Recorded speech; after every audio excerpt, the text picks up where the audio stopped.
Hello, this is another story from old Russia called The Red Flower.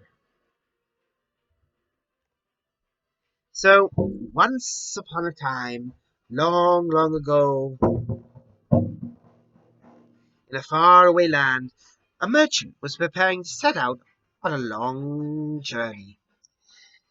This merchant,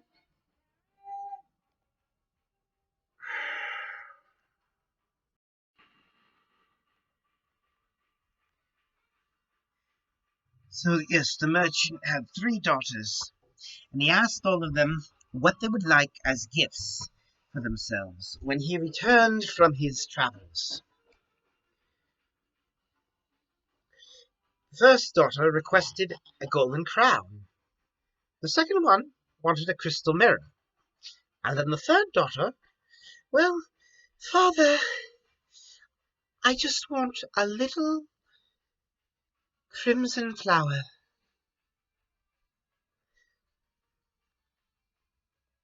And so the merchant set out on his journey.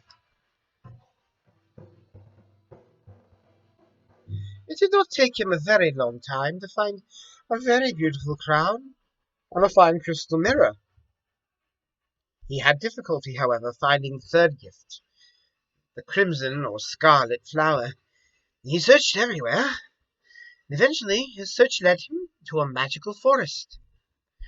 Deep, deep within this magical forest, there was situated a magnificent palace, radiant beyond belief to the eye, in whose courtyard grew such a flower, one of the most beautiful crimson scarlet flowers you've ever seen. As the merchant drew closer to the flower, he realized that it was indeed the scarlet flower that he had been searching for his youngest daughter. Cautiously, the merchant crept into the courtyard very quietly. Pitter-patter, pitter-patter. And then he got up to the flower and very carefully he picked the crimson flower, the scarlet flower, that his youngest daughter so badly desired. And upon picking the scarlet flower, he was confronted by an enormous, hideous, reeking beast. "What are you doing? What are you doing in my palace courtyard, picking my scarlet flower?"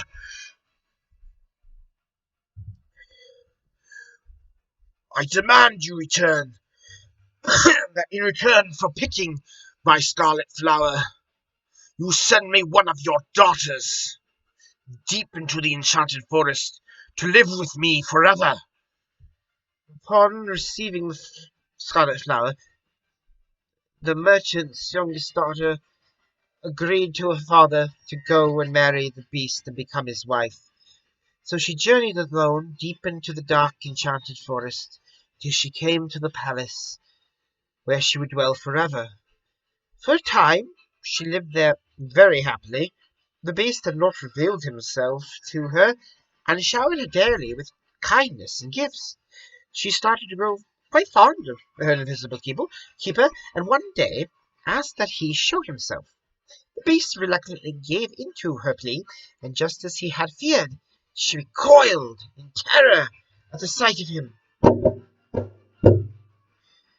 That night the girl had a haunting dream about her father falling deathly ill, and she begged the beast to release her so that she could find her dying father.